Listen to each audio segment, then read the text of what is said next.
সবলের বিপক্ষে দুর্বলের লড়াইয়ের যে গল্প এতদিন শোনা যেত শৈশবে, এখন তা রূঢ় বাস্তব। সামর্থ্যবান ইসরায়েলের সাথে কোণঠাসা হামাসের যে লড়াই, তা ছাড়িয়েছে সভ্য সমরনীতির গণ্ডি, রূপ নিয়েছে একপেশে নির্যাতনের।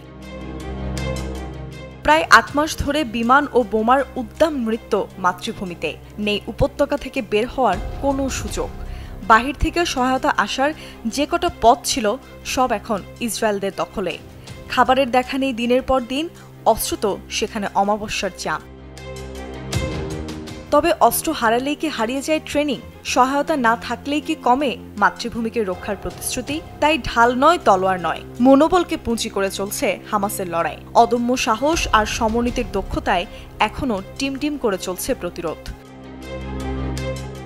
যার ফলে মঙ্গলবার ইসরায়েলি বাহিনীর বিরুদ্ধে শক্তি নয়, বুদ্ধির অভিযান চালায় হামাস। এতে প্রাণ যায় আরও ৩ ইসরায়েলি সেনার, আহত হয় আরও ৪ জন। এক বিবৃতিতে এ কথা স্বীকার করেছে ইসরায়েলি ডিফেন্স ফোর্স।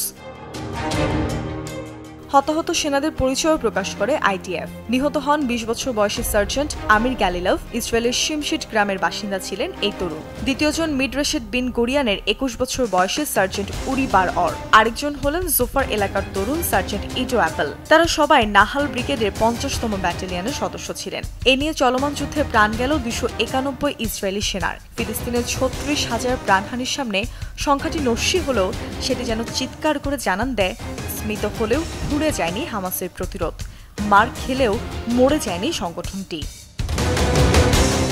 আইডিএফের প্রাথমিক তদন্তে জানা যায়, বুবি ট্র্যাপের মাধ্যমে হত্যা করা হয়েছে তাদের। এটি সম্মুখ সমরের এক গেরিলা কৌশল।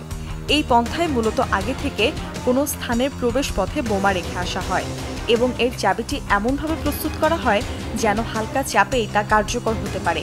মূলত কোনো দরজা বা আবরণের নিচে রাখা হয় বুবি ট্র্যাপ।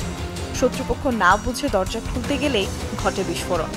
আইডিএফ জানায়, মঙ্গলবারের ঘটনায় একটি ভবনে প্রবেশের সময় বুবি ট্র্যাপের ফাঁদে পা দেন সেনারা।